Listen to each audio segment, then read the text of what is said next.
ദശകം 12 വരാഹാവതാരം. സോയം ഭോ മനുരഥോ ജനസർഗശീലോ ദൃഷ്ട്വാ മഹീമസമയേ സലിലേ നിമഗ്നാം സഷ്ടാരമാപശരണം പവദംഘ്രിസേവാ തുഷ്ടാശയം മുനിജനൈ സഹ സത്യലോകേ. ഇതിൽ ആ സ്വയം ഉണ്ടായ സ്വയം ഭൂവോ മനു, ആ സ്വയം ഉണ്ടായ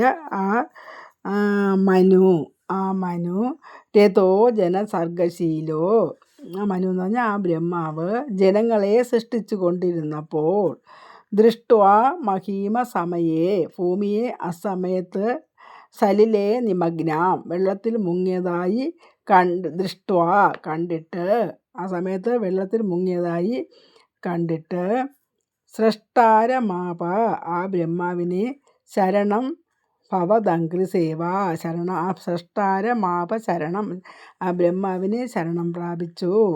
ഭവദംഘ്രിസേവ, അങ്ങയുടെ പാദസേവ ചെയ്യുന്നതിൽ തുഷ്ടാശയം, സന്തോഷിക്കുന്ന ഹൃദയവുമായി ഉള്ള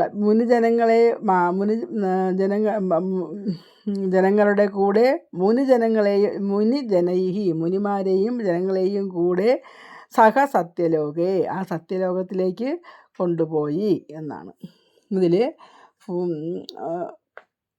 ഭൂമിയെ വെള്ളത്തിനടിയിൽ നിന്ന്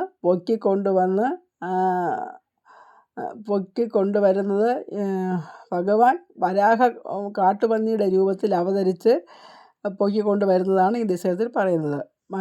മനുവിനെയും ശതരൂപയെയും സ്ത്രീയും പുരുഷനുമായി ആ ബ്രഹ്മാവ് സൃഷ്ടിച്ചു. അവരെ സൃഷ്ടി നടത്താൻ ഭഗവാൻ പറഞ്ഞു. സൃഷ്ടി നടത്തിയപ്പോൾ സൃഷ്ടിച്ചവർക്ക് വസിക്കാൻ സ്ഥലമില്ലാതായി, പ്രളയം കാരണം. അസമയത്ത് ഭൂമി വെള്ളത്തിലായത് കണ്ടിട്ട് ആ സൃഷ്ടാവിനെ, ആ ബ്രഹ്മാവിനെ ശരണം പ്രാപിച്ചു. ബ്രഹ്മാവിരിക്കുന്ന സ്ഥലമാണ് സത്യലോകം. അപ്പോൾ ഈ സത്യലോകത്തിലേക്ക് ഈ മുനിമാരും ജനങ്ങളും എല്ലാം കൂടെ സത്യലോകത്തിൽ പോയി എന്നാണ് ഈ ശ്ലോകത്തിൽ മേൽപ്പത്തൂർ പറയുന്നത്.